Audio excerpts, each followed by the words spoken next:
अध्याय 10 श्री गणेशाय नमः. गाठी होते पूर्वपुण्य म्हणून पावलो नरजन्म, याचे सार्थक उत्तम करणे उचित आपण.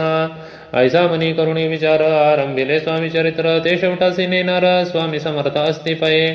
हावेरे नाम ग्रामी यजुर्वेदी गृहस्थाश्रमी, बाळप्पा मेद्वीज कोणी राहत होते आनंदे.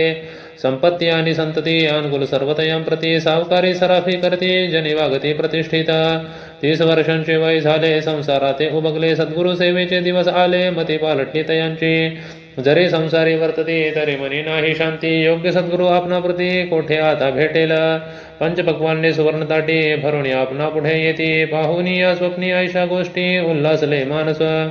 तात्काळ केला निर्धार सोडावे सर्व घरदार, मायापाश दृढतर विवेक शस्त्रे तोडावा. सोलापुरी काम अम्मासी ऐसे सांगून सर्वत्रांसी, निघाले सद्गुरु शोधासी घरदार सोडिले. मुरगोड ग्राम प्रख्यात तेथे आले फिरत फिरत, जेथे चिदंबर दीक्षित महापुरुष जन्मले. मुरगोडी मल्हार दीक्षित वेदशास्त्री पारंगत, धर्मकर्मी सदारत ईश्वर भक्त तैसाची. परितया नाही संतती म्हणून या उद्विग्न चित्ती, मग शिवाराधना करती कामना चित्ती धरुणी. 12 वर्षे अनुष्ठान केले शंकराचे पूजन, सदाशिव प्रसन्न होऊन वर देत तयांसी. तुझी भक्ती पाहून संतुष्ट झाले माझे मन, मीच तुझा पुत्र होईन भरमवसा पूर्ण असावा. ऐकून या वरासी आनंदले मानसी, वार्ता सांगता कांतेसी तेही चित्ती तोषली. 9 मास भरता पूर्ण कांता प्रसवली पुत्ररत्न, मल्हार दीक्षिते आनंदोन संस्कार केले यथाविधी.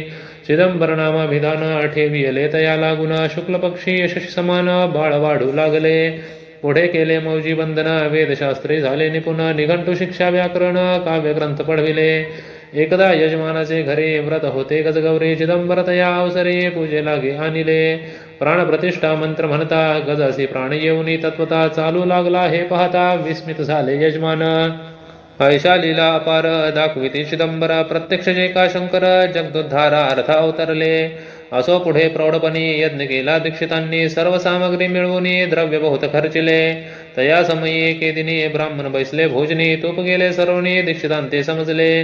जले भरले होते घट तयांसी लाविता अमृत हस्त, ते घृत झाले समस्त आश्चर्य करते सर्वजन. तेव्हा पुणे शहरामाजी पेशवे होते रावबाजी, एके समय ते सहजी दर्शनाते पातले. अन्यायाने राज्य करीत दुसऱ्यांचे द्रव्य हरित, यामुळे जन झाले त्रस्त दाद त्यांची लागेना. तयांनी हे ऐकून मुरगोडी आले धावून, म्हणती दीक्षितांशी सांगून दादा आपुली लावावी. रावबाजीचे वृत्तांत कर्णोपकर्णी झाला श्रुत, म्हणती जे सांगतील दीक्षित ते अमान्य करवेना.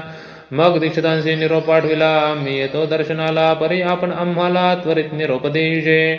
ऐसे सांगता दीक्षितांप्रती दयावेळी काय बोलती, आता पालटली तुझी मती त्वरित मागसे निरोप.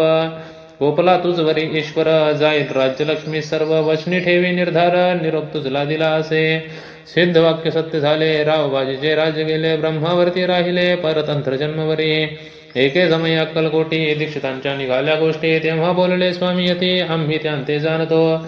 यज्ञ समारंभाचे अवसरी आम्ही होतो त्याचे घरी, तूप वाढण्याची कामगिरी आम्हाकडे तय होती.